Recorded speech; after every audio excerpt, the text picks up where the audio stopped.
Entertainment news today. You're such a dragon gay. Everything sucks and it's no good. That comes out of Hollywood.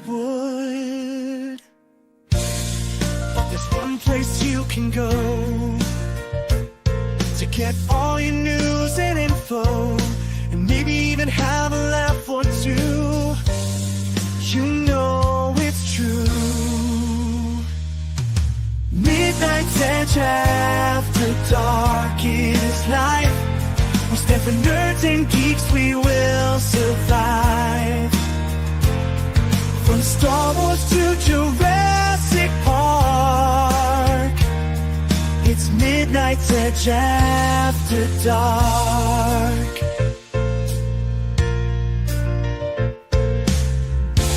All those bombs and flops, but need never stops. We will keep going through the night as we keep up the culture fight. Midnight's Edge after dark is life. We stand for nerds and geeks, we will survive. From Star Wars to Jurassic Park, it's Midnight's Edge after dark.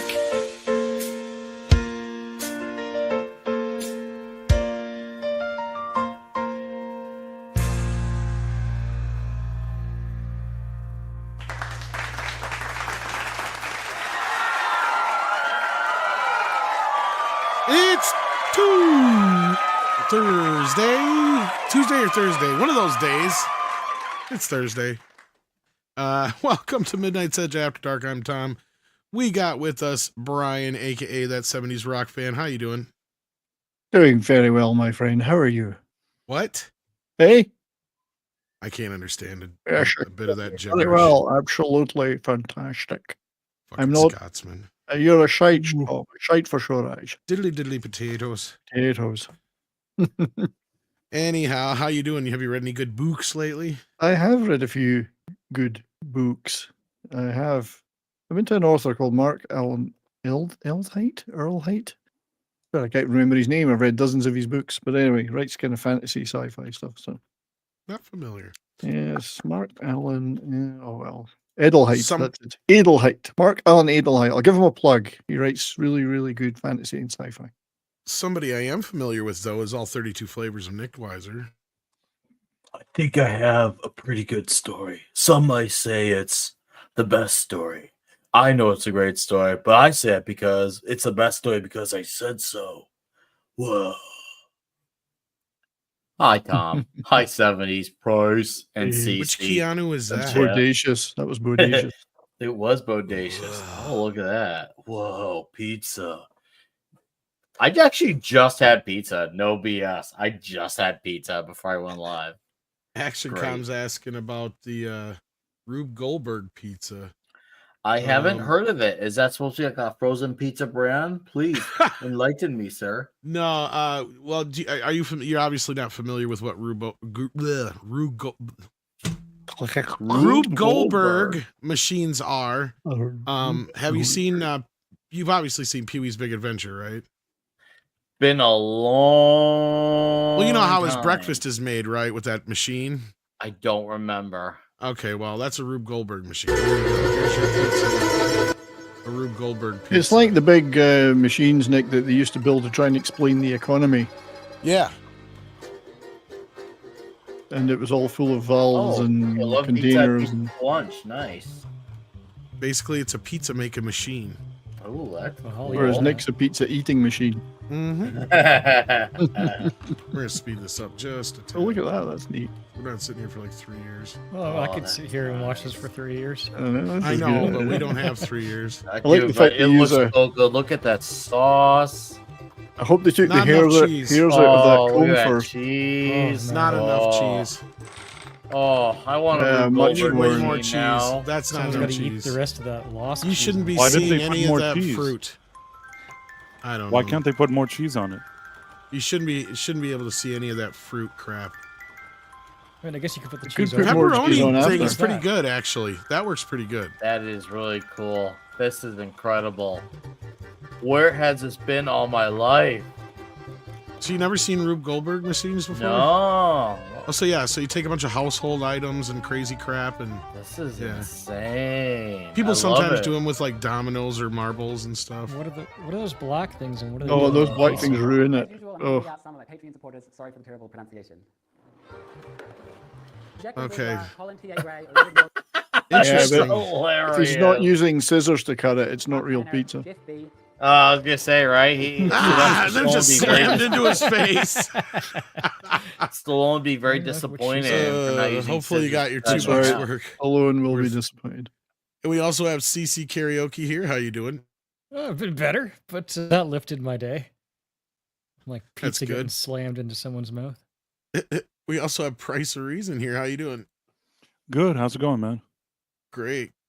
Now that I saw the Rube Goldberg pizza making machine, I didn't understand why couldn't it put more cheese on the pizza?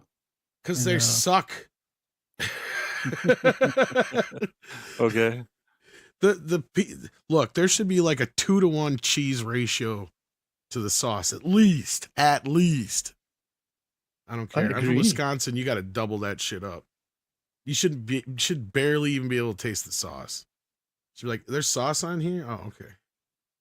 Anyhow, good morning and good evening and good day, gents. We got some news to talk about. Jeremiah Hembry sent in 5 smackaroos to say I sent some stuff on X, and what are you gonna do if you get 5,000 the president? I know. 5,000 from the Who president? can do anything with $5,000? If you're in Congress, I guess it's peanuts, but you know. Okay, so it looks like what you sent me here was the president drop another executive order to reshape. Oh yeah, he's gonna send everyone entire $5,000 federal because government. Doge. Sure, why not? Fuck I 'em. don't believe it. He's really going to do that? Apparently, You know what? they're As much taking all money as the money they they saved saved. and they kind of Hey, own us. let's temper our expectations. It's not official. It's being discussed. If it happens, great, but don't count on it. Indeed. Honestly, it should come I out of mean- the Democrats' money, if you ask me. Well, yeah, obviously, but regardless, they got to make sure that it's being discussed. It's not officially passed. So let's see how it goes. I'm not going to expect anything, but if it happens, awesome. Maybe I can get a brand new pizza oven. Well, You probably Nick, buy a I lot have of to votes say, with that. yeah, I have to say, I'm exceptionally disappointed with the president of America because he has not yet signed an executive order banning pineapple from pizza. Right? That's the one we've all been waiting We got for. enough fruit on pizza. We don't need no pineapple. Gross, You want fruit on your pizza, man. you go have a fruit pizza. or go be a fruitcake. Yeah. I saw a Korean show the other day where they were eating pizza and it had pineapple and sweet corn on it. He's a fag. That's it.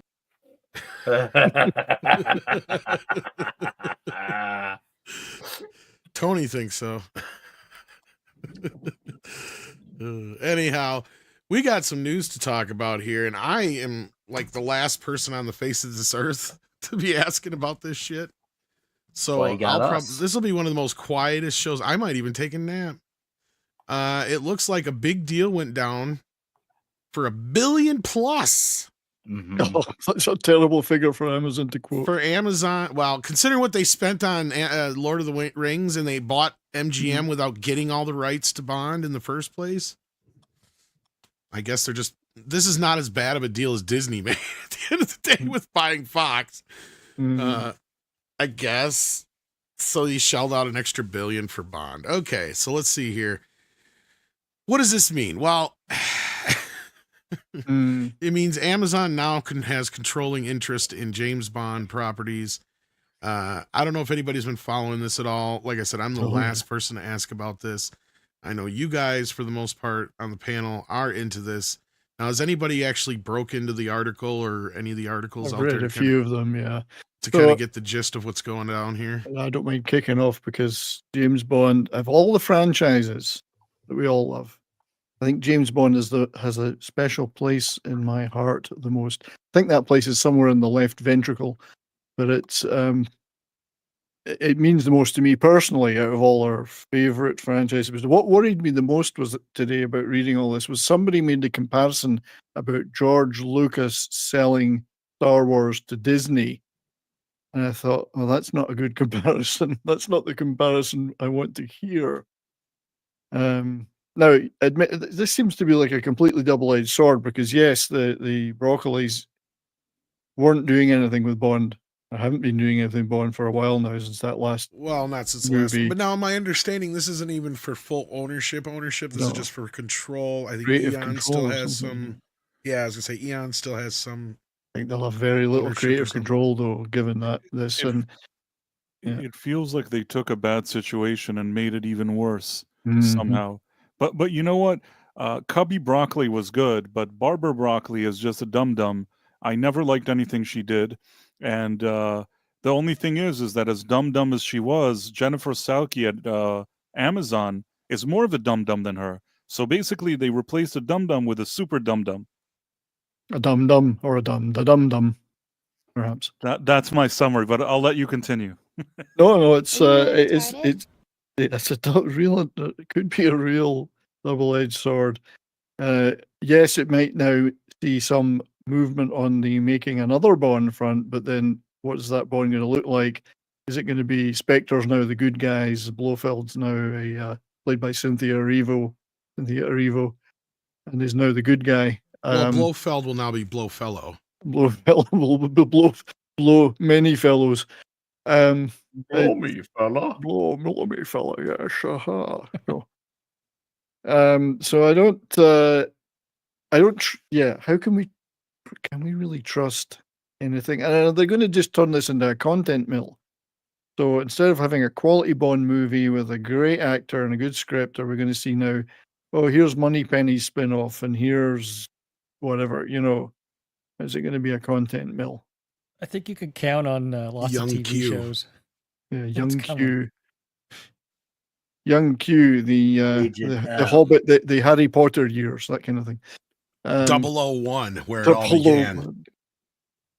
Some Robert Meyer Burnett tweeted about that earlier. He figured They'll just wait somehow for the TV make shows, that they'll yeah. make Bonds multiversal. That way they can have Pierce Brosnan and Daniel Craig and Timothy Dalton on screen. Oh, I'm not looking forward to that. The I might have Bondverse. just given them idea. So it's like all these things we do. If you don't trust people involved, you can have no high expectations that anything good will come out of it. I know what I'd like to have seen after having thought. I certainly don't want to return to whatever the last 2 or 3 movies were like. No Time to Die. It was just awful, and a complete betrayal of the character and just boring, which is even worse. I would personally have liked, and a lot of people agree, I think, I would like to see it rebooted, but taking Bond back to the 60s. So cast a Cavill type. It doesn't have to be Henry Cavill. He's perhaps no longer the guy that would do it. It doesn't even have to be somebody known, but dare I say it, a straight white male Bond who's a womanizer and is a great secret agent, and set it back in the 60s with practical effects, loads of gadgetry and chicks and thrills. I gotta and ask though, thrills is and Bond sharks. really a womanizer so much as he just a woman lover? Right? Like, because I've watched a few of the films, I haven't Well. seen all of them. Oh, dude, But I he's mean- a total womanizer. Is he really though? Like, what is the true Yeah. definition compared to, you know what I mean? Like, is he really? Well, he's unable to commit due to trauma. Well, I suppose if you want to go down I know that road. women who can't commit, So I guess they're manizers. and I know women who should be committed, but Well, in a sense, it's a couple of things. One is he was certainly a man who was very interested in the ladies, but he also was willing to use that in his job. So he was willing to seduce the ladies in order to achieve his ends as a secret agent. So I don't know. Is he a womanizer? I don't know. He loved Right. women. I He just flirted. thought I'd ask. Yidhas in the chat has a point. And I would just say, if you're going to set it in the 60s, you can say that it's of its time. It's set in Yeah. the 60s. We're being accurate to the era. Therefore, he can be as womanizing as he wants. Well, I've said that for years. I've said that's the Yeah. best idea to do it. Just like with Indiana Jones, should never leave the 1930s or 40s, or at Yeah. least the World War II era. The same thing goes for Bond. You shouldn't leave the 60s. It should always Yeah. have like a retro futurism Get about it. yes, absolutely. I think that's what they should do with it now, rather than continuing with whatever it is they've been doing in the last 5 movies.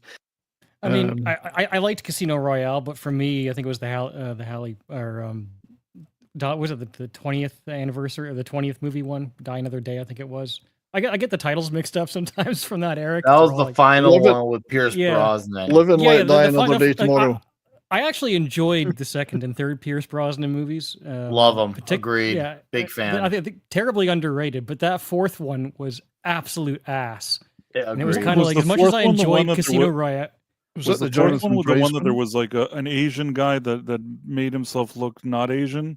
it was the one No, with like you're Jonathan talking Pryce? Sean Connery. That wasn't that Diamonds Are Forever? No. I'm talking No, about the- something else. I know what you're talking about, Nick. I'm talking about one with Pierce Brosnan that he It had was- a guy that was British, but then he would look Asian. It was or Jonathan Pryce was the actor. I can't remember the name. It was Jonathan Pryce played that part. Yeah, you're right, Pryce, I think. That's when. Which one had the invisible car? Was that the same one? That was the Halle Berry one, wasn't Oh, it? Wait, there's an invisible car? I don't know. Yeah, I the like Halle BMW Berry. I car like was- Halle Berry, but man, there were a few things that happened in the later Pierce Brosnan years that were kind of questionable. yeah, no, that's the one. Tomorrow Die Another Never Day. Dies. Was it It's Tomorrow just- Never Dies? For me, that was the movie where they just completely left any kind of sanity. Like, I mean, people knock Moonraker for going over the top, and that movie just took it to the next The level. one that with Madonna awful- sang awful the theme special- song to special was the one that effects. was the worst Brosnan ones. Well, yeah, there you go. Which one was that? The one that Die Another Day? What was it? What was the one that Madonna She was Die Another Day, I think. she was dying? Then that's the worst one. Yeah. It, Tomorrow it, Never to Dies. me, Another it might Day, even yeah, still be that the is worst Halle Bond Berry. movie. I know they've set new bars for awful, but for me that was just like that was kind of the moment the franchise. And yet still, shit I the would bed. take any of those Brosnan movies over all the Craig movies except for Casino Royale. Casino Royale, in spite of Craig, it actually was good. Everything that happened afterwards, he was annoying, and so were the movies that he was in. And it's a disgrace that they made money. It's I wish they wouldn't have made money because they kept making more and more with him, and they just destroyed the franchise. I don't know why people actually like that or wanted to see those movies.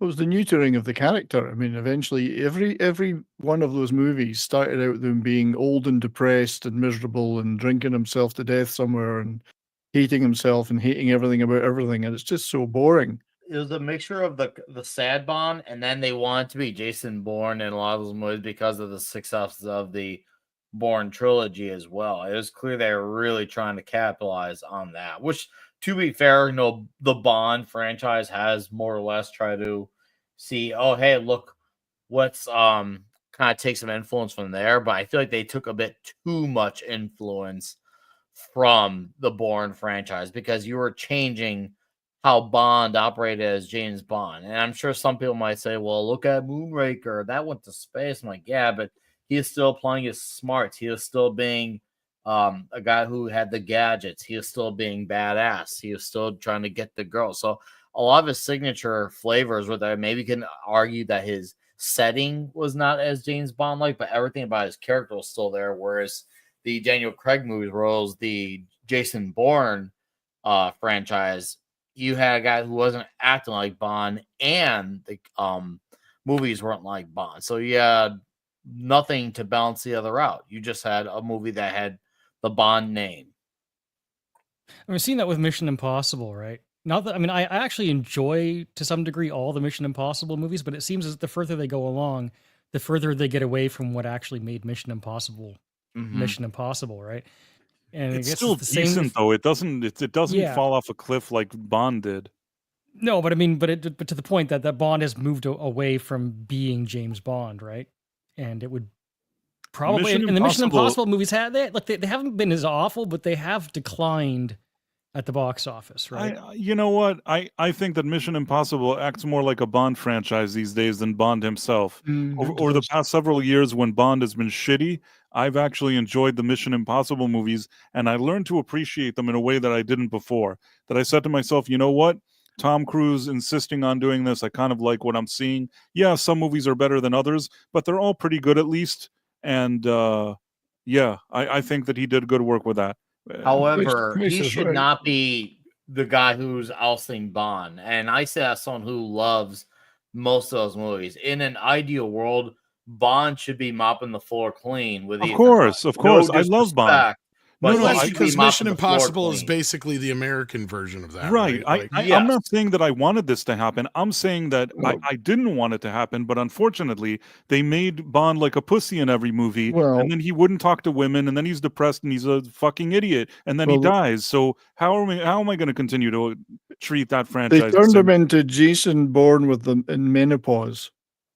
Basically. Yes, exactly. Nailed it. And I don't like. I mean, the Barbara Broccoli was one of the things she was resisting Amazon for over was this. She said we don't want all these TV shows and spin-offs and endless content coming out of this. Well, she's caved now, so I think Amazon are you're gonna see. Yes, there will be a Bond movie of some kind, but there will be multiple spin-offs now. It's like the Star Trek and Star Wars worlds, where it'll be increasingly crap spin-offs. I think she has a price 70s. I think that's exactly what Mm. happens. That she probably initially did mean it. However, people like her, like most people, to be fair, they have a price, and Amazon does have money, and I'm sure they paid a little extra than they would for, let's just say, some others. Mm. And Yeah, and she already paid- ruined the franchise. She can take the $1 billion Sure. and just retire. Yeah. So She there's no could, winners. yeah, but There's you- no but winners you here. talk about, dude, have you, most people who are rich, I'm not saying that as, I'm not trying to use the rich people are bad angle. I think that's obviously really played out tropes. However, there's one thing that's common, amongst many who have that type of money. They will not say no to more. That's just a thing that happens. Well, I know, but I It's a mean, I get thing, it. and that's She's probably tired what of it. she had. She and saw Michael a Wil- price, and it was the right price. She And probably Michael had a Wilson's limit. 83, so Michael Wilson has had enough. He's 83. He's retiring. Michael Wilson. So the other guy was running it. So Uh-huh. she's reached her price. You're right, Nick. She got the price she wanted. I wouldn't be surprised. I'm only half kidding if the first thing that comes out of this from Amazon is what was it? What was her name? Lashana Lynch. Oh yeah, That Lashana will be Lynch, yeah. there'll be a TV show with Lashana Lynch as the female 007. Oh, probably. That'll be I dude. bet that's the first thing out of the gate. I will Yeah, not be you surprised. put money on That's it. that's the part I'm scared of. Is I'm actually not really scared. I'm bugged by it because I don't need every single thing to be a shared universe thing, and that's the problem with a lot of these properties. It kind of ties back to what Thomas Wilson mentioned on his interview with the Critical Drinker yesterday. He says like a lot of guys in Hollywood they are afraid to bring up ideas for original things because if their new idea fails, there goes their jobs. So everyone is basically in a spot where they are all playing it safe mutually, and all they see of everything now is franchise. That's all they see now is franchise.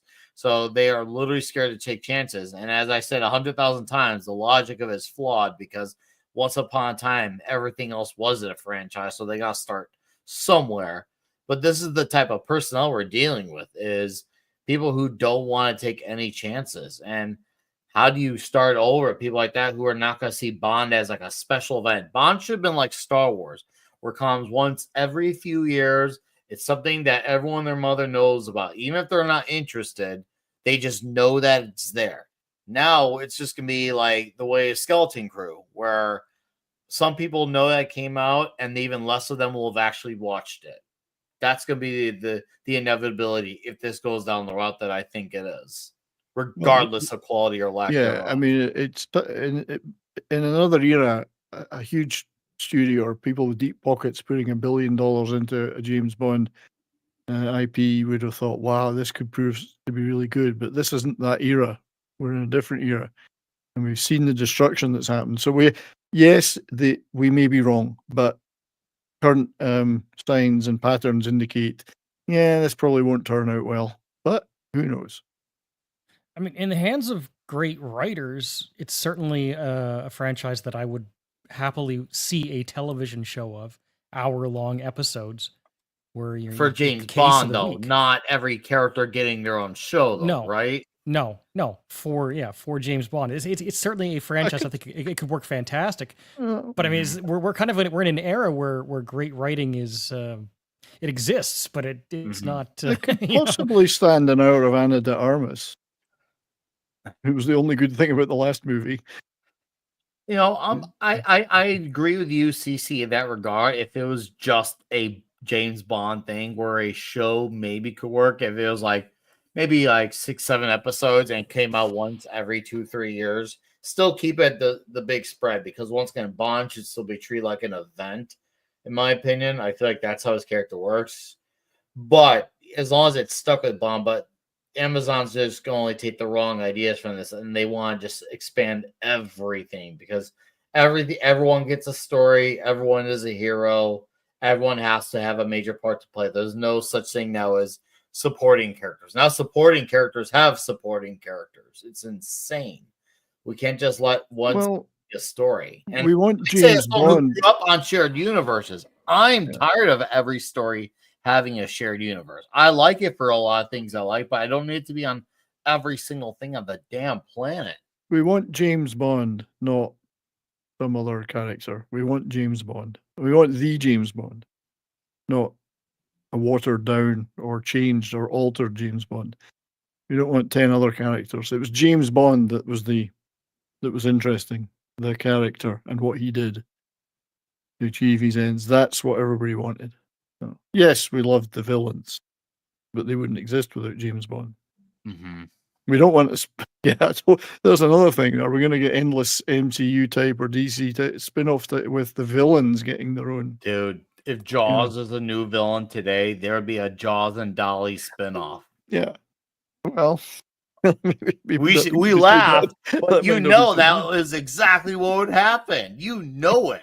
In the age of the Babylon Bee, where they're struggling to make satire because reality becomes so much closer to satire, it is now a possibility. I mean, just think about it. Just 11 years ago, Sony, from the Sony leaks, like, oh, there's no Aunt-May movie coming out. And then the Sony leaks come out, and they lied. It was all bullshit. I was like, oh, you fucking pricks. You lied. You were talking about Aunt-May.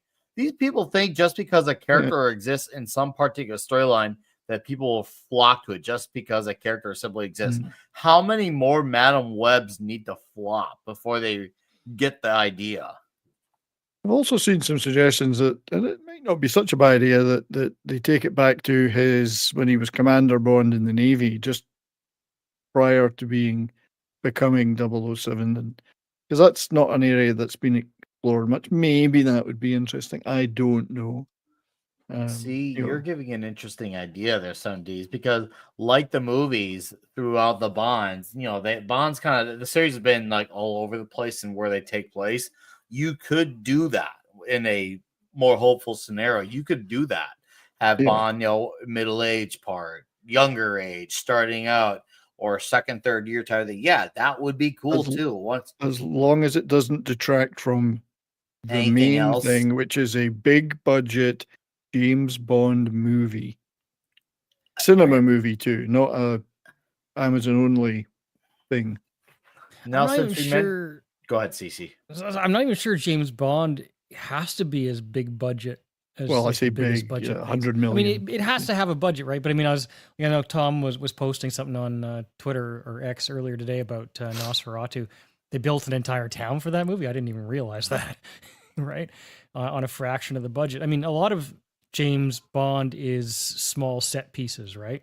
Now you want that big one. Don't get me wrong. I mean, it's a great car chase, or some of the stuff you see in Mission Impossible, like Tom Cruise jumping off a cliff. That's great. But I mean, some of the best sequences in classic James Bond, like he's skiing down a mountain and he's taking on the bad guys while he's skiing. That doesn't have to be $100 million scene, right? You should be able to do that on a relatively modest budget. Have those kind of. That's why I say like Die Another Day was kind of like that point in the franchise where they abandoned any kind of like sensibility and just spent absurd amounts of money on absolutely absurd events in the movie. Like I don't know, I was like that whole sequence with the glider on the water and the ice and all that crap. That's just too much, right? And so it can probably be that $100 to $150 million movie, maybe even an $80 million movie, and it could still be big and exciting, right? I think it could sit comfortably at the 150 mark. Yeah. Because some of these, it depends on the sets they're willing to build. Like the old Pinewood sets were enormous and spectacular. So would they want to go down that route again? I don't know. That's a hard going creating that. That would be big money in today's money. But I don't know. Obviously, something is going to happen because at the moment, the way it looked with the Broccolis and Michael G. Wilson, nothing was happening. So now we know something will happen. It's what will that something look like? What is the future of James Bond?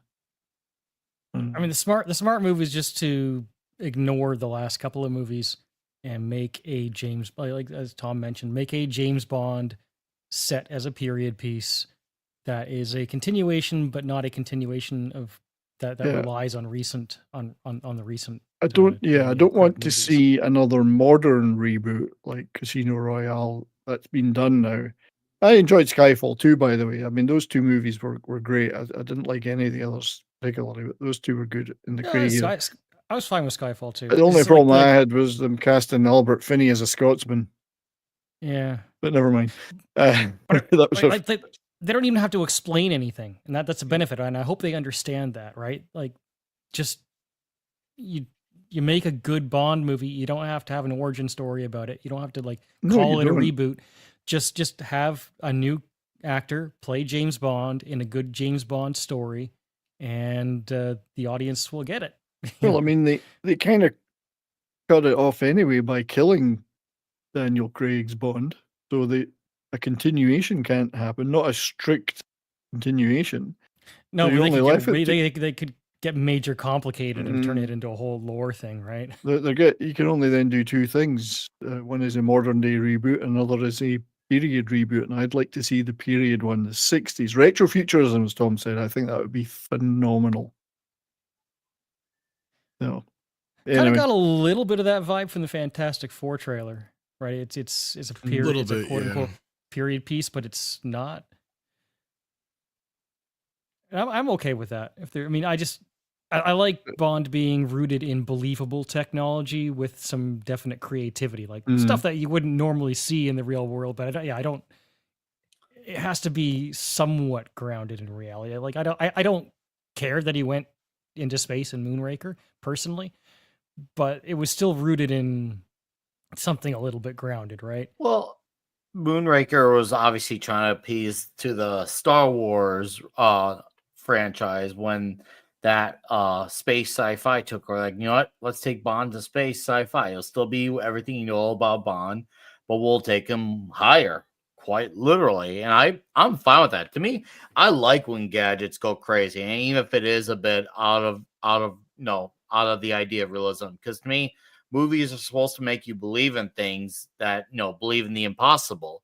And that was why Superman, the movie, you'll believe a man can fly. And I like when Bond can do these crazy things that we cannot do. We want to see those things. I'm not there to see him live in my world. I want to see him live in the Bond world. Now, do I need that every movie? No. But do I like to see in some movies? You damn right. Bottoms up. Nice. Yeah, but as I said before, the worst comparison that's been made today is George Lucas selling Star Wars to Disney. So that's not a good comparison. That worked out well, didn't it?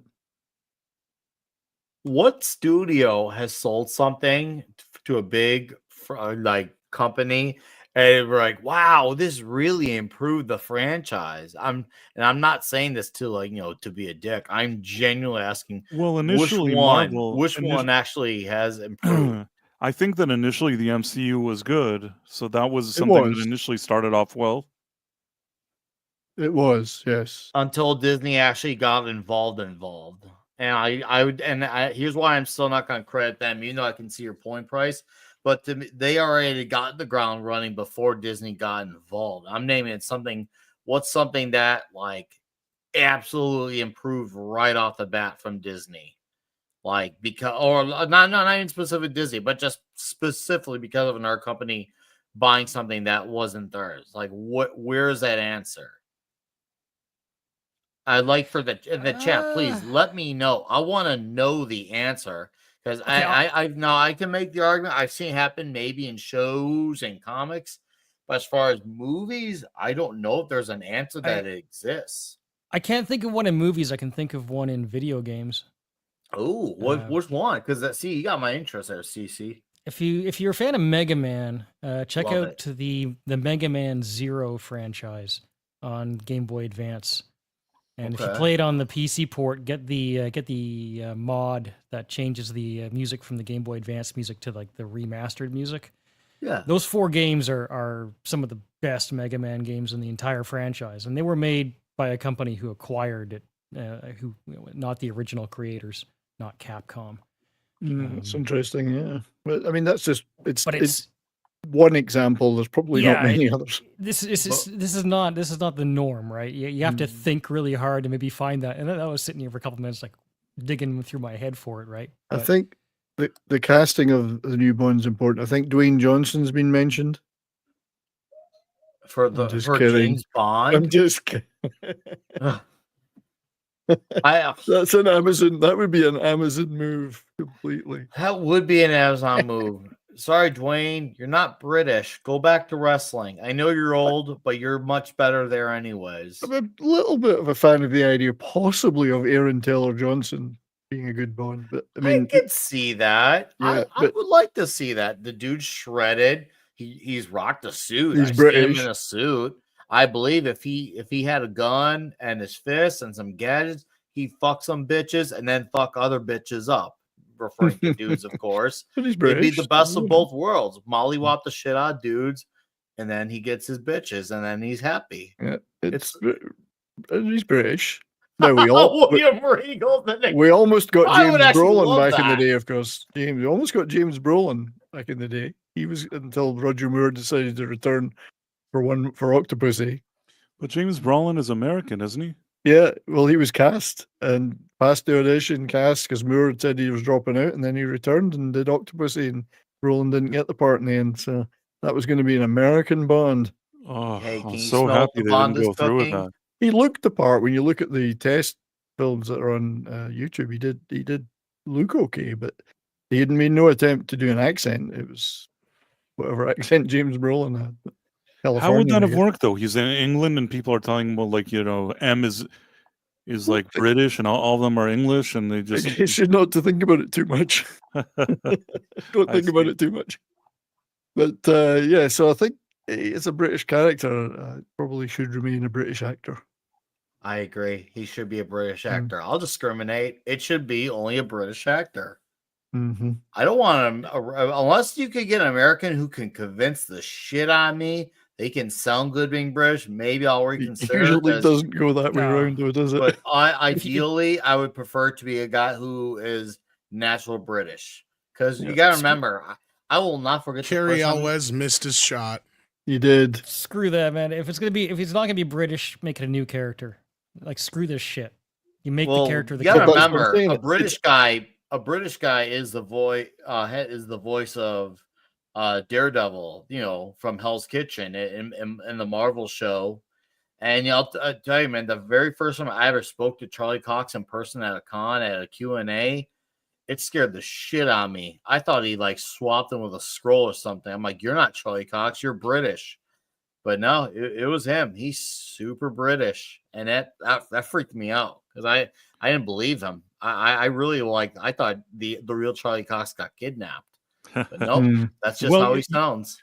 British actors usually have more skill in terms of doing their own accent than the American ones. Oh yeah, It usually doesn't work the other way around. And the ones that No, have it like the does best skills are not. usually Australian. Australian can Yeah. usually do Oh, the British one and can also do the American one and can know. do the Australian one. It's weird when you hear them talking in interviews with their Australian accents as well. Like the guy who played Longmire. First time I heard him in an interview, I thought that guy's Australian. You knew, you know, it was weird as well. Like that can't be real. He's putting that on. Here's the Bond we need. That's the Bond we need. Oh, that Casino Royale. That's the James Ah. Bond we need. Anyway. So it's not a hopeful sign. I mean, even a lot of shill critics are saying, you know, this might be milked to death now with spin-offs and TV and That should be a sign when even a lot of the big shill outlets and all that are like, wow, another company is now doing potentially the shared universe. What could go wrong here? That should tell you something when everyone else sees the writing on the wall with this. I mean, honestly, good for them. Like, I can't really say anything I can't really say anything negative towards it as far as like Amazon owning Bond now, because like I said, they bought MGM and didn't even get all the rights. They just got the distribution rights at that point until they ponied up this money. And I get it. It's not a good thing for the fans, probably. I'm not saying that part. What I'm saying is that every other studio has brought to the table all these franchises, right? Like, and not many of the streamers own any franchises. So this will actually be one of the first times one of these streamers controls one of these big franchises from top to bottom. Does that make sense? It does. And I mean, it's not like the Broccoli's and Michael Wilson were doing anything. They didn't seem to be willing to put the pedal to the metal and get a new Bond going. But nothing was happening anyway. Yeah, I but mean, why for better should or something worse, happen if they're gonna fuck it up? Well, we don't know that for sure yet. Here's the thing, and I get where you guys are coming from. I would be just as concerned with Jennifer Sulky, but at the same time, I wonder if Bezos has learned some lessons from Lord of the Rings and Wheel of Time, and we know that he's been rubbing elbows with, you know, Trump and the other guys too. So who's to say that this won't be a more traditional Bond? Yeah, we don't. He We'll have to hasn't wait and learned see. anything. He's gonna fuck this up. Here's have to why wait I'm and see. with Price on this, because I get your point, Tom. There's some validity there. I get that argument, but here's the thing. Jeff Bezos and Amazon, when it comes to streaming, are the embodiment of hit or miss. When they have something that is really good, people really like it. And then they have things when they fuck it up, they absolutely anal fuck the shit out of it. So it goes one of two ways. Like, obviously, like I like The Terminalist. I really enjoy Invincible.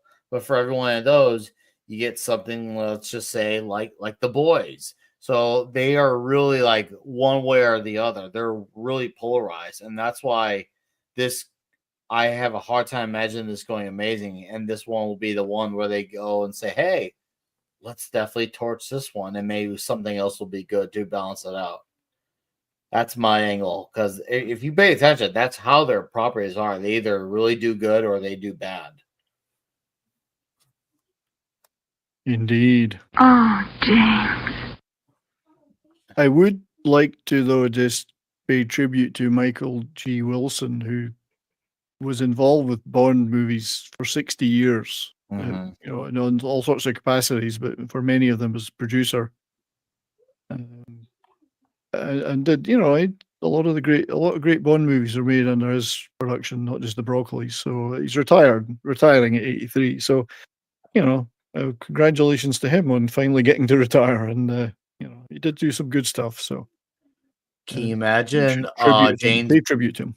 Can you imagine James Bond having a broccoli cut for hair? Yeah. So The anyway, yeah, the broccoli cut that they gave Superman, except they give it to James Bond. They'll totally do it. Oh, they totally would. That's the thing. They totally would. And they would be like, hey, look at this gadget. This gadget is gosh. Indeed. Splendid. Can you imagine James Bond using modern lingo and having a broccoli cut? I believe it can happen now. If he's not got a septum piercing and pink hair, he's not going to be asked. Hey, watch the septum. Yes.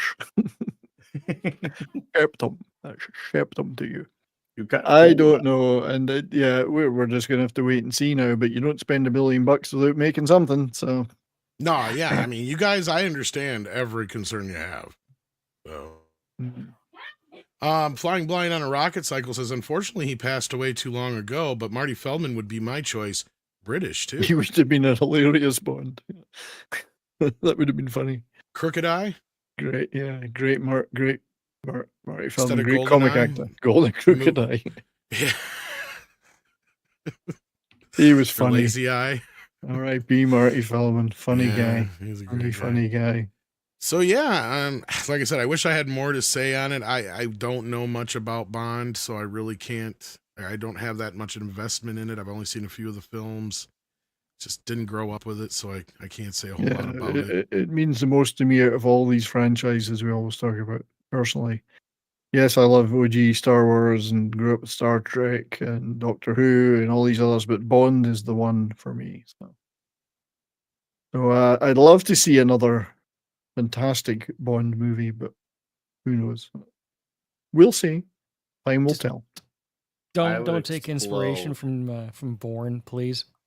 When I Well, when I they've was in done the the Bourne editing thing. class, when I was in the editing class in school, the teacher showed us the Bourne, like the first Bourne movie, and he said, "Okay, this is the movie we're going to study for bad editing." All right. And Well, when they've you done look the Bourne into it, thing. once you start like pausing it and looking at how the shots are arranged in those action sequences, you start to realize how absolutely awful the editing is in those movies. And I just bring it up because we were comparing it to Bourne earlier, and it's like, all right, if you're gonna do a James Bond movie, make it make sense. That in the James, editing bay, that please. Jason Bourne thing though, it started like a new genre with that shitty editing. It did. And I don't. One that hasn't died and yet. I hope we don't. Yeah, let it stay dead. I don't want It to see any hasn't more of died. that It's crap. still here today. Basically, because some guy didn't know how to make a movie, we have to watch crappy movies until this day. Mm. Bring Anyway, back good editing, please. yeah, Good. on Let's not the- say good action editing. Bring it back. Unfortunately, Tom, on that point, I will have to drop out. I'm being signaled. It's All my right, time. well, My enjoy time your is up. dinner. I'm going off to the knacker's yard. My time Way is to up. hit it and quit it. hit and split. Yeah. So have a great night, everybody. you too. And Good see night, you man. next time. Good night, guys. Get Cheers, take out care. of Good here. night, chat. Bye. Take care. Check out 70s Rock Fan. Kamchi sends in a $1.90 and says, $1.99 and says, "Oh, James Bond series is fucked." Damn. Yeah, it might be. It might be. But we'll have to see how that rolls. The only other real piece of news I had tonight, because it was such a slow news day outside of the Bond thing, which just kind of sucked the air out of the room, and politics have been going on. Angela Bassett claims that she was deserving of the Oscar for Black Panther 2 after I put in the time and the good work. I thought it was given. Thought it was a given. Like, how could somebody do like?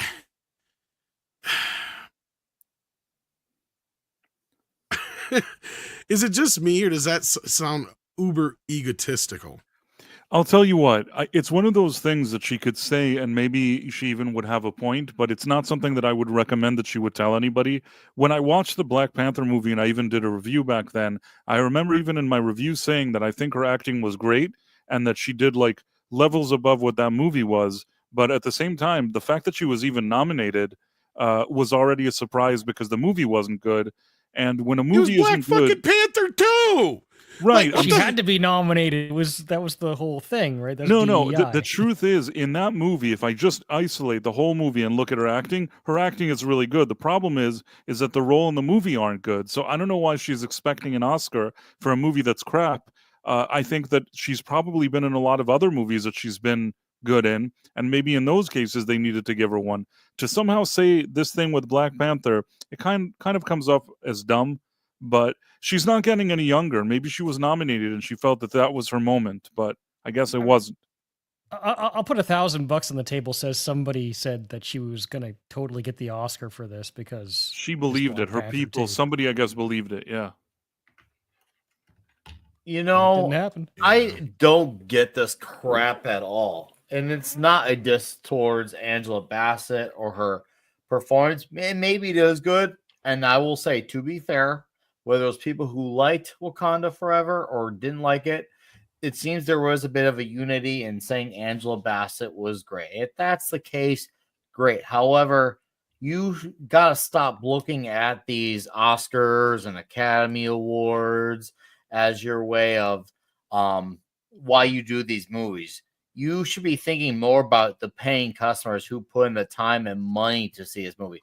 That's where your real recognition comes from, is the fans who give your time and say, hey, we like this, versus these politicized awards that are done not based out of merit, but because whatever fits the trend or the DEI or whatever it is at the time, or obviously even the political views.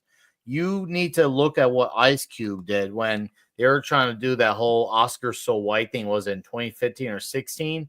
And he said, we don't do movies for the industry. We do it for the fans, for the people.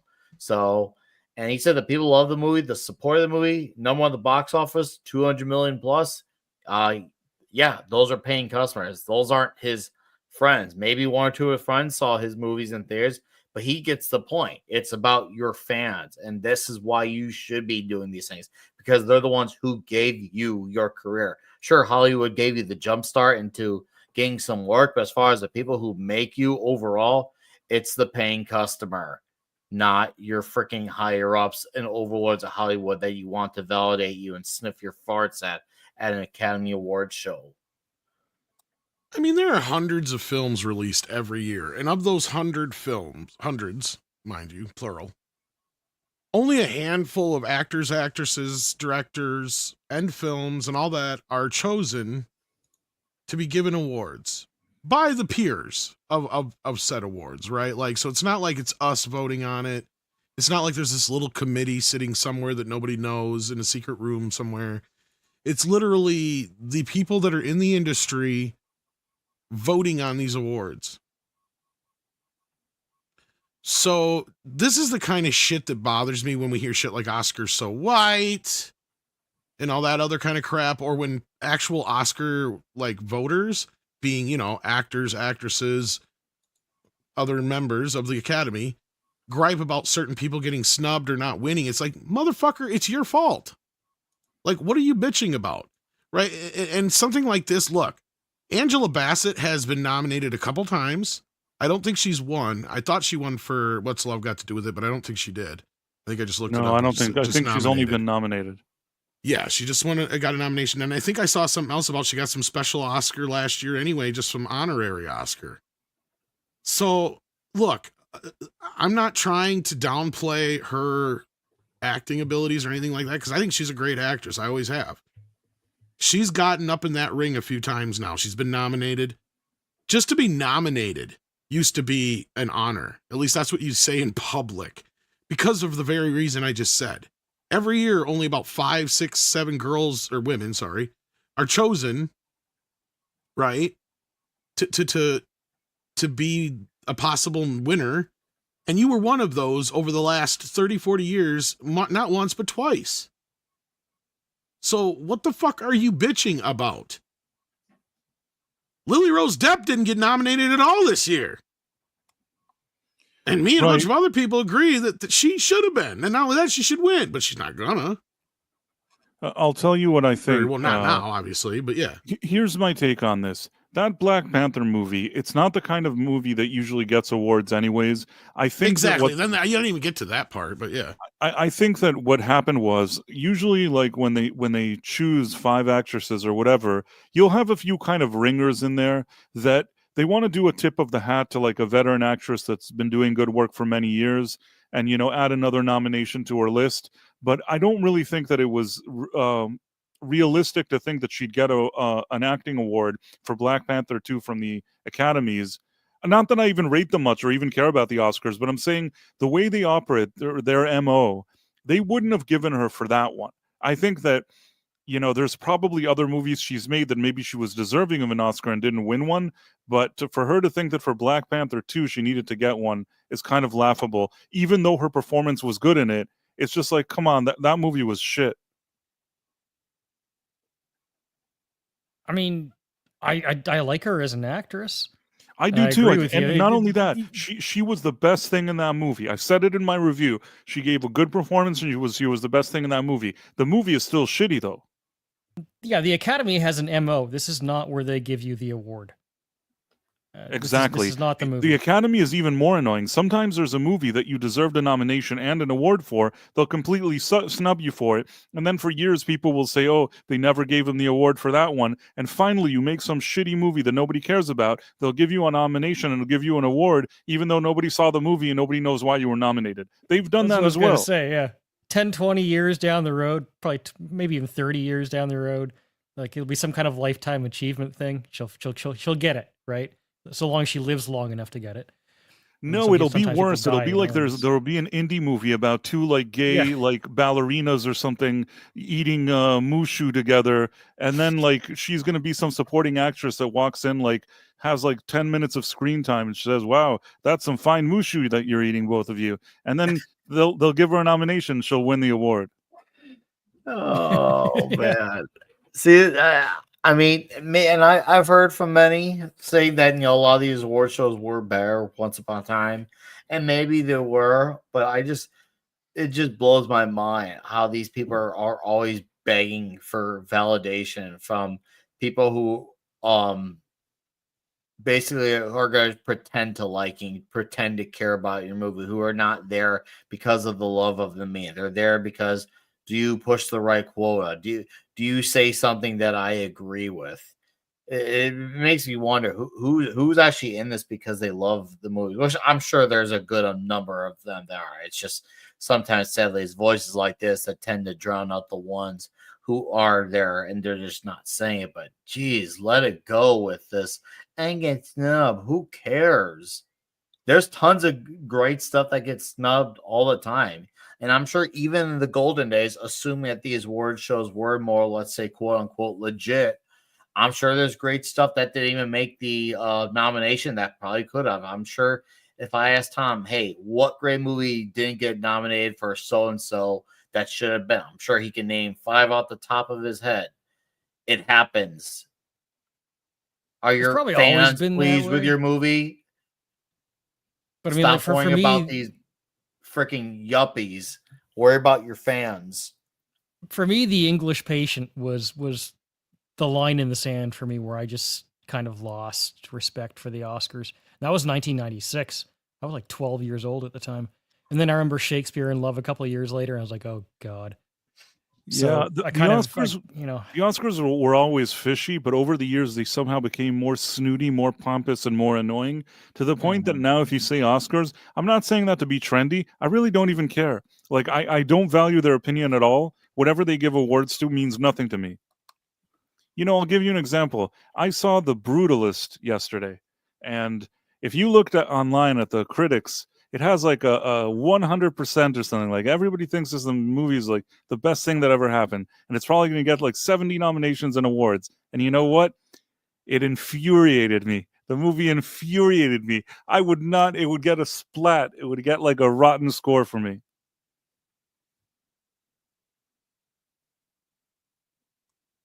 Yeah, I just think it's egotist. Other people can say this shit. It's just really dumb to say it if you're said person.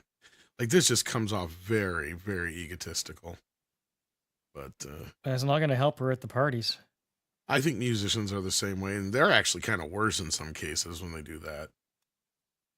Like look at what Rihanna did or whatever it was last year Oh, imagine my shock.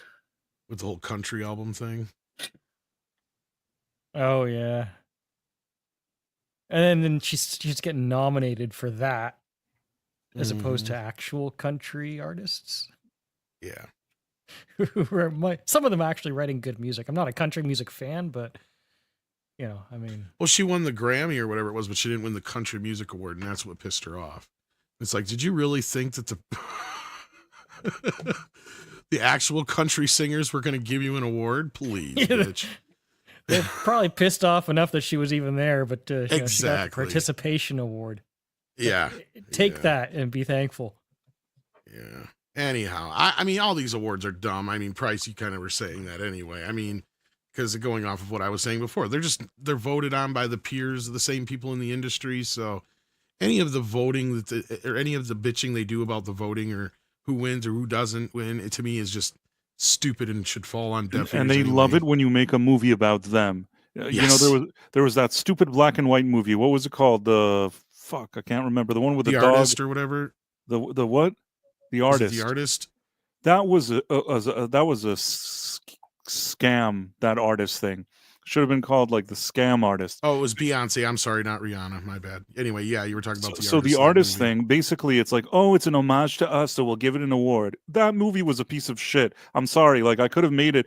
That's one that I could have made. Like, just give me one of those old cameras. I'd make that piece of shit myself. And then there was another one. What was it? There was some other La La Land. Oh, they're singing and dancing for Hollywood. Screw you. That movie, it was fine. I watched it once. I thought, fine, it's all right. But to give this all the awards, that they only did that because it was kissing their ass. Yeah, I never watched it. I watched it because I like Damien Chazelle, the guy that made Whiplash, which was actually a good movie. See, unfortunately, and I don't mean that, he did do a good job with Whiplash, but then what happened was immediately, like, the Hollywood system took him in, and the next thing he did, instead of making another kind of cool indie type movie, he made a movie that's like kissing ass to Hollywood. They gave him a lot of credit for it, but since then I haven't seen one normal thing that Damien Chazelle has done. All I know For is like that, lose money. yeah, like I only have so much left in my life. I'm not going to waste it watching movies that are not going to entertain me, or I'm not going to get anything out Well, of them. Whiplash was good. That's why I Whiplash wanted was La La Land decent, to be. but I doesn't wanted mean La La Land everything to is be gonna good because be. I thought the Whiplash was good, but then La La Land, you know, it's I've seen worse movies than La La Land, but honestly, it's also not one that I would think about much after I saw it, and certainly didn't deserve all those awards. They just gave it because it was a quote unquote love letter to Hollywood, which they love. Like if you and I make a movie now about like how great Hollywood is and how much we love it, we'll probably win a bunch of awards. Oh, I'm sure it's the way they are. No, it's a good point, Tom, because like one thing that's been happening to me lately, right? I got this long list of artists I can't like focus on anymore with my channel, right? But what did that do? It made me turn around and look at all the artists that I can listen to and I can enjoy and I can like sing and focus on. And it's like, wow, this is amazing, right? Just don't waste your time on the crap. Find the amazing stuff because you could spend 100 lifetimes going through all the stuff that's out there that's available to you, right? Yeah. Speaking So of spend it- crap, Action Com Oh, sent in too. Says Will Smith wants to make a Hancock sequel with Zendaya. Of course he does. And we all know who she's going to play. His daughter. Duh. Hopefully, yeah. Well, yeah, it'll be his daughter, him and what's her face is Charlize Theron's probably. But didn't Action Com, Charlize Theron end that movie with Jason Bateman? I don't know. I I haven't don't watched remember that now. one in It's a been while. The whole point of it was they're supposed to end up together. I thought that they anyhow. were like a former couple and that she was with Jason They Bateman in that were, movie. but like, yeah, like the whole thing was like, I have to watch it again. It's been like 10 years. I don't know. Maybe not. Maybe you're right. Maybe he met somebody else. Who gives a shit? Action Com sends in $5. It says, does Jerry Bruckheimer's new movie, The Dish, sound like something new? Do you think it would generate interest? Will this panel watch it? I've never even heard of it till now. Is it about like dishes? Um, I'm guessing probably cooking. it's a UFO movie, I guess.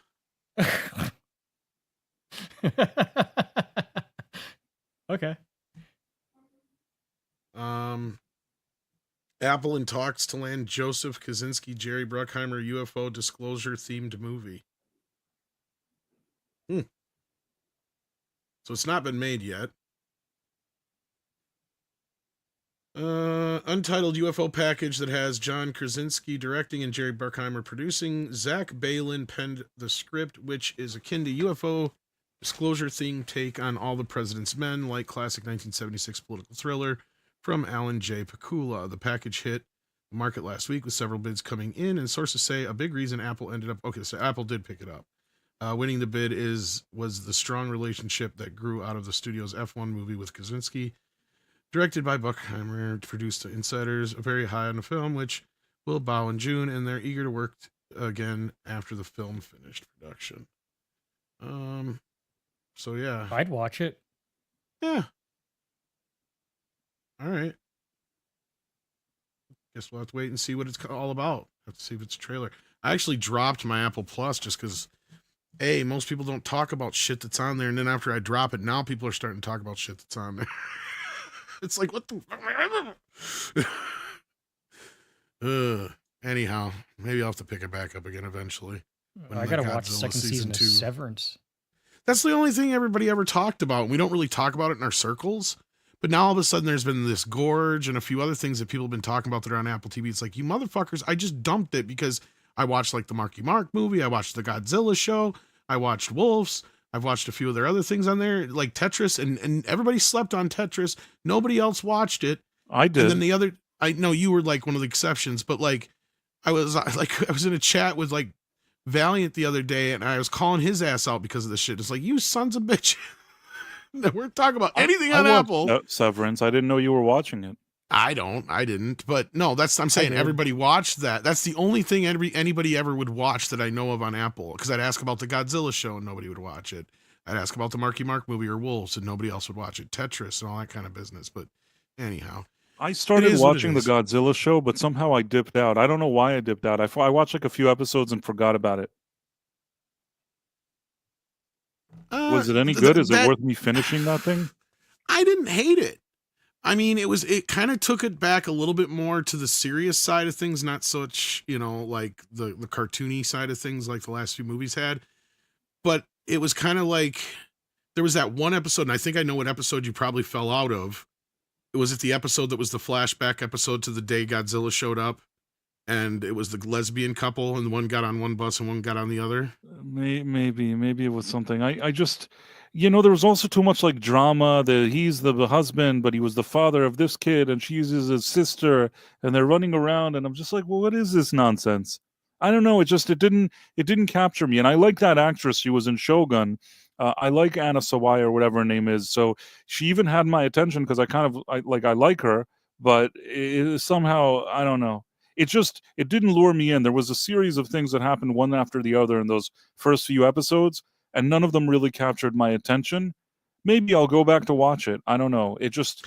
Well, there was only that one episode that really bothered me because like the whole episode's set up and it's like, I didn't care that they were lesbians. It was like, it didn't really answer a question at the end of the episode that I felt was needed. They may answer it in season 2, but like, I don't even we already remember. know the result. But like, I was just wondering if that was the episode because that's the one that most people hated. Wasn't there something that her father was a scumbag that had 2 families? Wasn't there something like that? Yes, there is that whole thing. Well, like the whole like 2 or 3 of the cast members. That's like part of how they like met or whatever. Yeah, they have the same father or something. I mean, already like right out the gate, the father is like a lying snake that like cheated all these people and I don't know what, like right out the gate. And then like you throw in a few lesbians. I'm not saying, there's worse thing that I've seen than this, but man, they were testing my patience with those early episodes. No, that's fair. Like, I mean, I liked the more 60s flashback stuff or whatever you call it, or 70s or whatever it was, when you get the younger version of John Goodman and the younger version of Kurt Russell and stuff. And because the modern day stuff is where some of it was kind of like, like whatever. But like, I liked just how it kind of gave me a better idea of how Monarch works and how the whole system works and how they've kind of gotten this far and this long with things. And it just filled in some gaps for me that I thought were like, okay. But I mean, that was the only episode I really had a problem with. But like I said, they may still answer the big looming question I had. So we'll see. By the way, I forgot to tell you that I watched Cobra Kai over the weekend and I enjoyed it. What'd you think? Yeah, I liked it. It was good. Yeah, I liked it too. I just felt this last season was a little bloated with the Psych.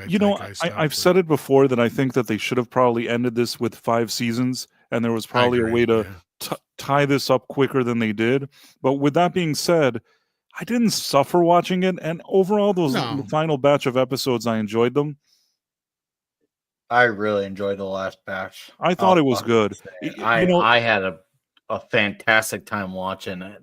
I liked it too, and I liked also, the one thing that I'll say is, every single thread that they had, they closed it. Meaning like, any kind of storyline, any whatever you had, they wrapped up every single character's journey. I can't say that wasn't nice. I thought that was really well done. So they stuck the landing? Yes. Totally Oh, yeah. totally stuck the landing. Every single character has like some kind of resolution. The thing ends. It ends in a way that I think is satisfying and fitting for this type of series. The only thing that surprised me, and maybe this isn't the last 5, but it surprised me that they never. I don't think this is a spoiler at this point because it's something they didn't do. I'm surprised they never brought Hilary Swank. Not that I They desperately tried. need. They tried. I looked into it. They tried for the last season, and they couldn't come to agreement on both sides on what they could feel like would be a fitting role for her. So they said they're keeping the door open for other options for something I wonder if else. she'll show up in that fucking movie too. Yeah, the one with Jackie Chan and yeah, that one she could suddenly. Ralph Macchio. So Or they may- did try for this. They did try, and apparently they're hoping to do it for this last batch of episodes too when they were filming it. So I did look into it just to see. I if don't they think even we'll see her tried. in the movie that's going to come out now. I think if this movie does well and they decide to do more, that'll be like some bargaining chip that they'll be like, well, she's never been anywhere, so we'll put her in this movie. But Maybe I don't know. may- I feel like she might have like strong armed them because I feel like if they usually find roles for everybody, they would have found something, and I feel like she strong armed them, and that's a mistake. This was a really good show to be a part of, and she's she comes didn't off. need it though. See, that's the thing is you got to understand for her, dredging up this is like the one black spot she has on her acting career. Like, You know she what? was Why does she fortunate even to do be- anything? What does she even do now? Like, I'm trying to think. The last time you I got saw to her, remember, after that movie, she became an Oscar winner and did a shit ton of movies. Now, as far as Right, what she but does now, recently, I what don't has she know. done? But recently, that I doesn't can't mean she's not doing it on by choice. That's my I point. can't Bryce. remember her last project. Whatever. I can't remember the last time I sat down and she was in a movie or in a show or anything that I watched. And if that's the case, I think that like she could have, as much as she thought that she's like above it, I think that doing this would have been like a good sports situation, you know, having her in a scene or something. Oh, She I could have agree just with done you. something. I wanted her to be in it. But as of right now, whatever the deal that was, that she just couldn't work it out. She's been in movies. She was in The Hunt. I suspect it She's was A her Good fault. I Mother. don't think it was those guys that make the show that were the problem. I suspect that she was the problem. Honestly, I think that's what I was getting at is I'm thinking she may not have just didn't want to get into that. She didn't want to dredge that up. Yeah, something tells me she just whatever they were trying to like, whatever they probably had in mind for her, she just wasn't into the idea. I think it was honestly just something simple like that. And she's like, you know what? And they said that they try to keep the conversation cordial with her, so that way they can try approach her again, so that way the door could be open. Open But, for yeah. what? The thing is done. And I they're don't not know. involved in I'm those just other going movies. off what I was reading. So if I had to guess what that means because let's be real here, Cobra Kai as a show, I'm sure is done, and that's what I love about this the series finale. It felt like a series finale, not trying to set up something. Could there be something down the line, prequel, some side character, or something? I don't know. I mean, based on that movie coming out, maybe that could be the down the line. We don't know. I mean, that's a broad statement, but who knows? A lot can change between now and later. All I'm getting at is that some could happen, whatever that was. And I get the idea. You got to look at it from the perspective. You don't want to burn that bridge just because she wasn't interested. If you can keep the door open where she's willing to have a conversation down the line and she doesn't come off as, let's just say, that difficult, then yeah, it's worth, trying to It keep sounds her like a on the diplomatic contact answer. list. It sounds like a diplomatic answer where Yeah, you know and there's nothing wrong with that. somebody polished some good responses here and said, "Hey, if Either somebody you're asks you-" right or she's going to be in that movie. It's one of those two, basically. Yeah, I would imagine. I don't think she's going to be in the one with Jackie Chan. I think if anything, maybe she'll be if they ever decide to do anything that's beyond the Jackie I Chan. know. one. You mentioned that, but my point is this: is that's the only time you give that answer is either because, like you just said, they just couldn't work something out with her, and it was her basically being the one who's being difficult, Yes. or B, she's going to be in that movie and they're just keeping it under wraps. Maybe. That's the You know only what? two You know what, reasons you Tom? say something like that. You know what, Tom? I'll give you that. Maybe they had to tie something. There's some background of Miyagi and her father. Maybe that's something that they can tie to Jackie Chan and his story. It's possible. Maybe that's what kept her from being on the show. Her that basically grandfather, she but was yeah. already approached for that other movie. I'll give you about a 30% chance that that's true. That's what I'm thinking too. 70% chance she's just annoying and they couldn't work with her. Oh, I don't know about the Fair. annoying Spectre- part, I but don't I know just if she's think annoying because we don't know the details. Right. Unless we know the details, then I'll say if she's being annoying or high maintenance. I'm but we giving don't no. know. I'm just. We're like at the casino. I'm gambling. 30% Tom is right that she's going to be in that Jackie Chan movie. 70% she's just annoying and pompous, and they just dropped it and said well, something. she I don't see nicer. her probably being she in probably that. wanted to be more involved. And here's the problem: is they probably waited too goddamn long. Like Yeah. there were setups earlier in the show. They could have brought her in many a time. And they waited until the last goddamned minute to talk to her about it. If that's the case, I would probably be like that too. I'd be like, shit, where the fuck were you 4 years ago? Like, and at this point, why would she want to dredge it back up? I get it. It worked for Terry Silver, but I don't know if it's going to work for her. Go ahead, Cece. I'm sorry. No, I was gonna say, like, I respect her as an actress, and if she wants to really like buckle down on everything that she's in, great, good for her. But like, I pulled up IMDb, I typed in her name, and I had to get well into the swank before she even showed up. There's 10 other Hillarys who are more relevant than her right now in the search results. Maybe it wasn't her best movie, but it was not going to hurt her to be in this show, right? So No, I don't think so I'm with either. Nick. We don't know the circumstances. Maybe she wanted to be in the show and she couldn't. But I'm if she gonna was say- there thinking like it was like she's too good for this show right now, that's a mistake. She should not have done that if that was the I'll case. tell you what I think. Wait, what was I thinking? Never mind, Cece, go on. I had a thought and it just No, ran away. I would just say like if, No, if I know, she I know, made no. the choice not to do this, I remember. The thing is that because of Cobra Kai, a lot of people of all ages have gone back to watch anything that had to do with the Karate Kid. So people, I assume, that watch Cobra Kai, there are even young people that then went back and watched the Karate Kid 1, 2, and 3. And probably there's some at least that went and looked at the next Karate Kid with Hilary Swank. So for her to appear, it would have been like a pop culture moment at this point. It would have been something that would have buzz. It would have people talking about it online. And if at the beginning she thinks it's just some crappy movie she was in the beginning of her career, now I think it would have had fully different context and really presented her in a positive light, given her good PR and given her kind of like a good sport status.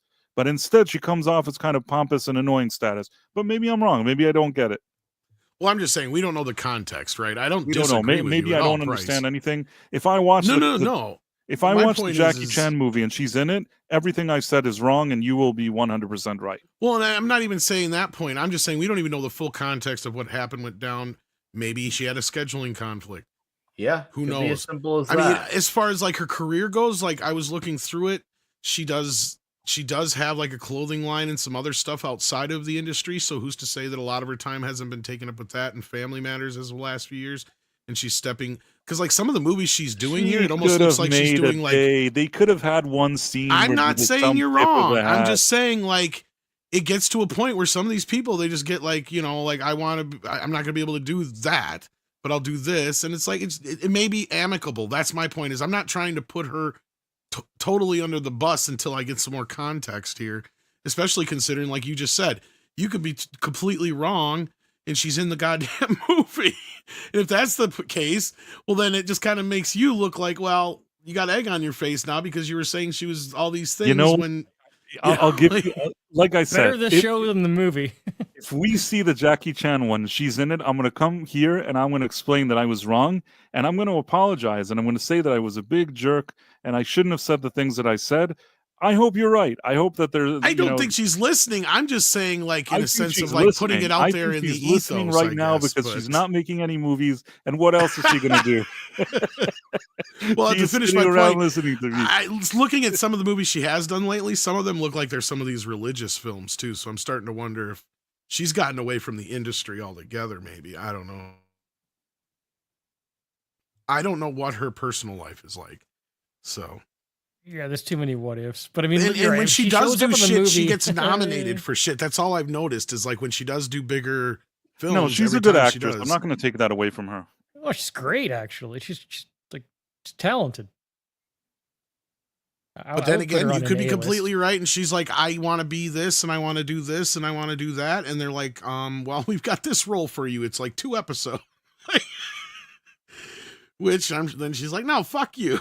Like, you could be right. I don't know. Because, like I said, in the story, there's at least 3 or 4 places between now and the second season I can think of that they could have fit her in, because the whole show is about balance. And I mean, I've probably watched the 4th film more than anybody on this panel. And the thing with Julie is the difference between her and Daniel is she already knows karate. Mr. Miyagi doesn't have to teach her any of it because she already learned from her grandfather. She's who learned from angry, Mr. yeah. Miyagi. She just has anger She just has management anger issues. issues, yeah.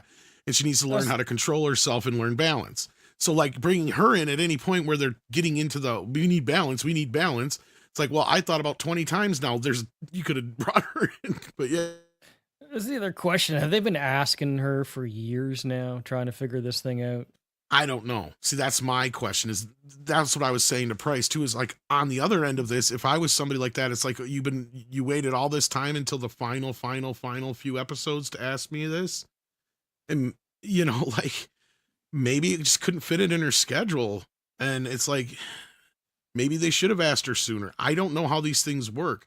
I would have called everybody and anybody involved early on and had them on speed dial for the longest time and been talking to them and getting kind of clues and ideas of what they want to do. Cause because I used to talk to the guy, Mike Barnes, quite often, and I knew the moment he was going to be on the show, right? Because he became tight-lipped and quit answering. I see. So, and it was just that season afterwards. So I'm sure it was just before that they talked to him or whatever. Do you So, still like, talk to before- that guy? I probably could get him if I wanted to, but like before that, he was literally selling like autographs and shit through the internet and stuff, right? Like, so I mean, you're not wrong. Some of these guys are not doing anything, and some of them are, and I don't know what Hillary's circumstances are at this time. I'm not going to judge her for not being in the show. Okay, I'm upset okay. she I'm wasn't going being to in the withhold show. my judgment. I want to Yeah. retract some of the statements that I made. Hillary, I should have given you a chance to explain yourself, and I'll see if she's in that Jackie Chan movie. For now, I want to withdraw at least some of the things that I said from the record. And yeah, and that kind of a statement, that's what I'm saying. There's leeway in there to where they've fibbed about things in the past, like they didn't say she's never showing up. And the guys from the show have very little to nothing to do with that movie, as far as I know, too. So, and that's the weird thing. You look at the tone of that trailer, because I watched it again the other day, and I was just like, you know what? I don't know if I really watched it, gave it a fair shot. And after I was done, I was like, nope, this is just something's off about this. It does not even feel like it's the same universe even as the show, which I'm not saying it should, but there's just something about it that feels off. And in that case, it's starting to feel like, this is the one time Ralph Macchio just took one big fat paycheck, and this is going to be his, retirement. Yeah, it I was a little think he's going to make confusing as seeing many of him. those movies as they ask him to, because at this point, this is what he does. You know what I mean? He's not 20 anymore. Once you reach a certain age and you have something that's continuously giving you like good money, and you're in a movie with Jackie Chan, it's like a theatrical release, he's going to take the checks. I think he's going to, until they don't offer him a check, he's going to take the checks, in my opinion. The only reason before this is he said no, God, at least 5 or 6 times or more to doing another Karate Kid movie.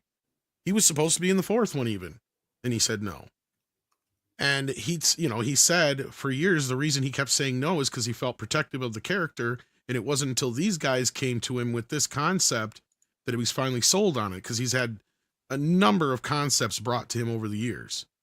And that's, for me, that's the one thing where when I watched the trailer, I got some good feelings about the movie. Like, I'm not necessarily sitting here expecting it to be good, but it looked like he was like having a good time in the scenes that the trailer presented us. I with. And hope know it's there's good, that but history where it's like, I feel like he's, I don't know, there's something that just can't be awful about it with him there, Maybe. I hope not. We'll see. We got just a couple more months and it's out, I think. Autistic Statistic, that's a name for you. Sends in $4.99. Says, I don't understand why Inconvenient Truth won Best Documentary and Music written for a motion picture. Because the lefties voted for it. And they're all in Hollywood.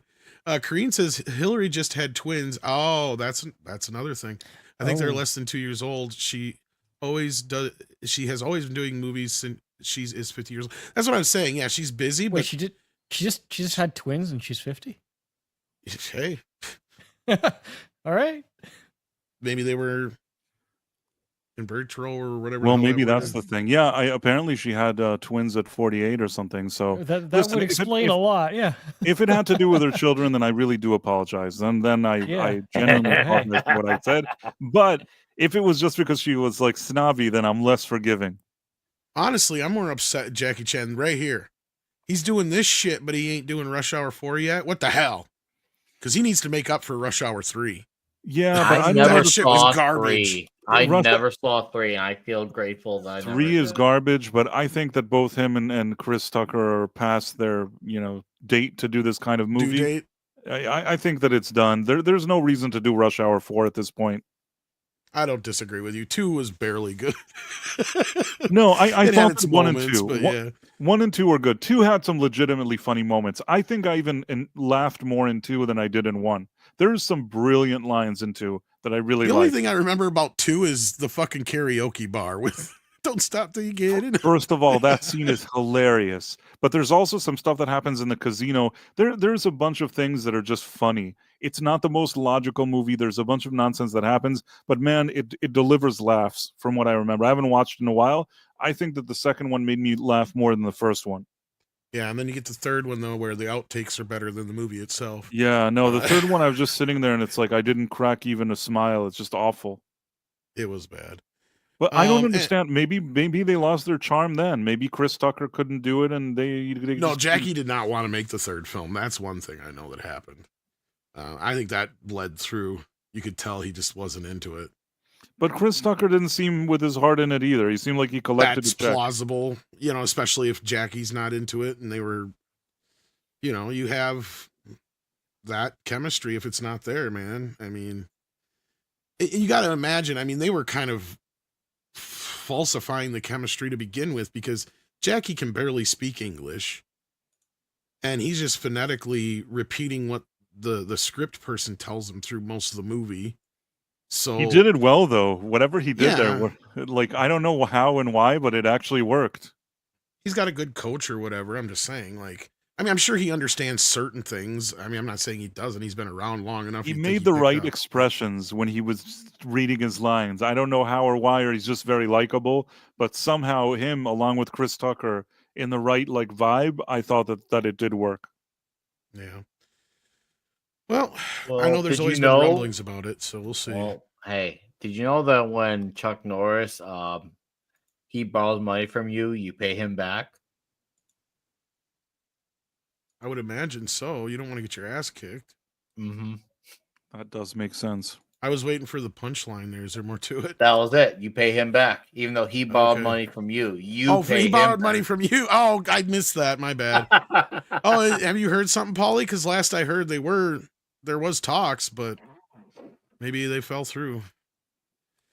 I know. Like Chris Tucker's just waiting by the phone, be like, God, I hope they make Rush Hour 4 this year. I We bet he was still- pissed when New Line decided, or Warner decided not to do Friday, the Mhm. last Friday or whatever. We still need to do Rush Hour 1 and 2 for Toxic. Still need to. One day. Because I remember reporting on that. Ice Cube and Chris Tucker were all ready to do it. Ice Cube already had the script written for last Friday. Warner Brothers decided not to do it. Why? What happened? I don't know. They just decided they didn't want to do it. It's like, you motherfuckers, you got Chris Tucker coming back after those 2 crappy goddamn sequels? And you say, no, we're good. Because actually, Cube just talked about it not too long ago for the first time. And I don't even think he wanted that much money to do it either. I'm like, you idiots, you just threw away money. Like, do you realize if you got Chris Tucker and Ice Cube back on screen for Friday, people would show up in droves? Like, Straight up, man. I'd be there. I don't even know if I've watched the third one, and I don't give a shit. I think I've Friday only After watched the Next. first Oh, I one. love Friday After Next. I think saw I've it only in watched the theater. first one. The second one was meh, and I don't think I watched the third one. Is that the third one's the Christmas one, isn't it? Friday After Next. Or something like that? Or which one am I I thinking don't of? recall it being Christmassy, but to be Maybe fair, I'm I mixing haven't it seen up in, with like, another 15 movie at the years. same time.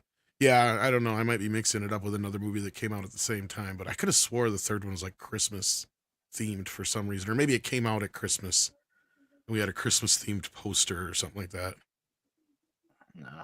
There was a point in time where I was watching. Because for some reason I remember Chris Tucker with a candy cane pointing it towards the camera, like on the poster, for some dumb reason. Yeah, see, Adam Fry says there was a Christmas one. Yeah, No, 3 it is set was at at Christmas. Okay, I just don't remember that. That's what I thought. I was saying I remember the poster because it came out when I worked in video. So No, I guess you're right. No, I guess I just sadly I just remember never watched it. loving it. I do remember loving it. I love Friday After Next. I gotta rewatch it. It's so yeah, good. Jeremy, there are those rumors. Yeah. So What rumors? that he was a Epstein Island visitor. Otherwise, Chris Tucker?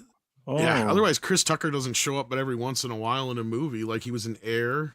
Mhm. And I'm trying to think of the other movie he popped up in, like not too long ago before that. there was Yeah. the one Silver Linings Playbook or whatever. Mm-hmm. I think that's the one I'm thinking of. Yeah.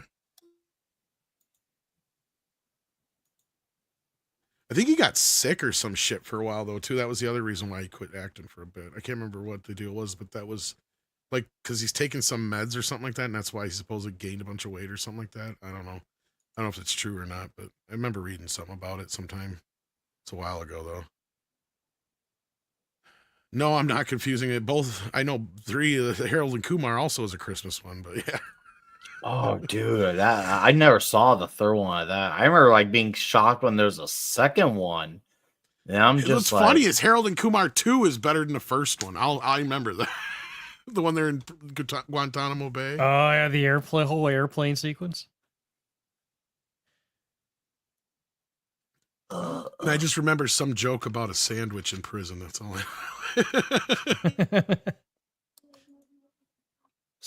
Yeah, that third one just didn't live up to the first 2 Harold and Kumars either. oh, I'm sure. I thought it was But hard anyhow. to follow up the first one. Maybe it was because of tax problems he got fat. That's true, Jericho. And we did talk about that yesterday morning. Oh damn! Really? New Cheech and Chong movie. Yeah. Well, it's a movie mentary. Okay. Did you guys see the trailer for that? For which one? No, Oh, for- no, I did not. I did not. Take my Chong's money. last movie. All right, hang on here. Take my money. It's called Cheech and Chong's Last Movie.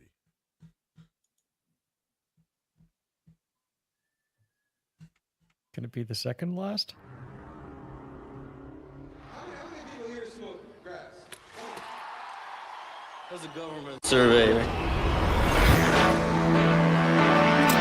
Their films have earned over $200 million. The first rock and roll comedians, no doubt about it. You sure we're going the right way? We're in the middle of fucking nowhere. No, we're southwest of fucking nowhere. We're not in the middle yet. So is this a documentary or a movie? I don't know, man. All we can do is be funny. Am I driving okay? Back in the day, comedians weren't respected. And we weren't afraid to get gross with them. Hey, this is what they really laugh at. What do we call ourselves? Richard and Tommy, no. Tommy and Dick, no. Cheech and Chong. That was it. We were making up this method as we were going along. I got the tape recorder set up. Dave, come on, man, open up. I think the cops. Dave's not here! Already on the Billboard charts? The movie comes out, it's a giant hit. Giant.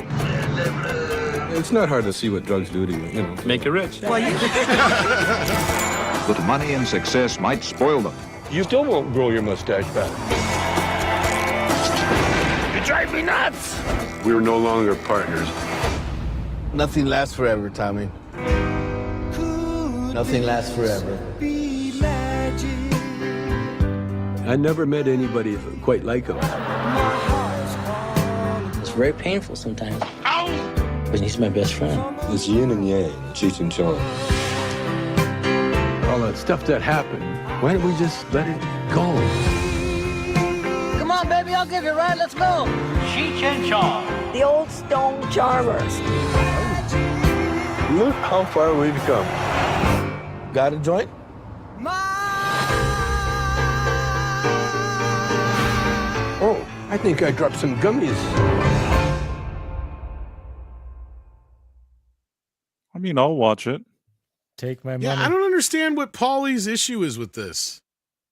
Like normally, I would think you'd be you'd be getting right behind this. You'd be the first one talking about it. I don't understand. What's your issue? He's in the chat. Yeah, I think this is cool. It's a documentary. It's not like, it's kind of giving you Did their Cheech not story, pass you whatever, the yeah. joint or what? The energy between them, like the modern footage, is spot on. There's obviously a good thing going on there. And you got the archival footage, a story to tell. I don't know Looks why good it's a to hard me. pass for Paulie. I have no idea. No, he was saying something yesterday morning too, or we watched it too, and I just don't understand. I thought he was kind of kidding at first, but yeah, I don't know. Weird. Okay. Strange. Anyhow, with that, I think we're gonna wrap this up. Why don't we start with Nick? What you got coming up? Oh, let's see. I'll probably be on TNT Alert tonight. Cobby's Comic Shop tomorrow night.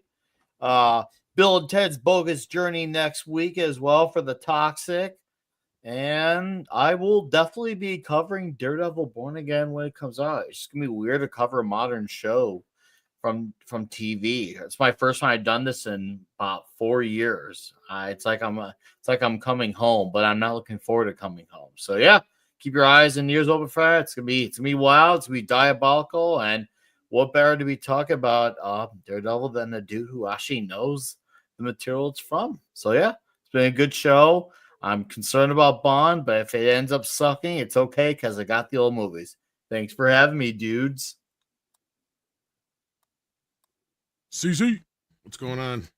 I've just been playing through Final Fantasy VII Rebirth on PC, and I got to say it's fantastic. I'm really enjoying the experience. It's great to see something like a remake from the original creator, and he's just every scene you have to land, he's just nailing it. So yeah, I'm going to finish that probably tomorrow. That's what I'm up to. All right, Price, what you got going on? You got a couple shows tonight, don't you? Yeah, 10 p.m. there's the Quantum Leap Revisited on my live stream channel, which is Price of Reason Live. And then at 11:45 p.m., also on Price of Reason Live, there's the Night Owl with Professor R2 and perhaps other surprise guests. Awesome sauce. And me, I don't know if I'll make it long enough for TNT or not. We'll see if I pop in there or not. Otherwise, I'll see you on the morning show. So yeah, take care of yourselves and each other, and we will see you later.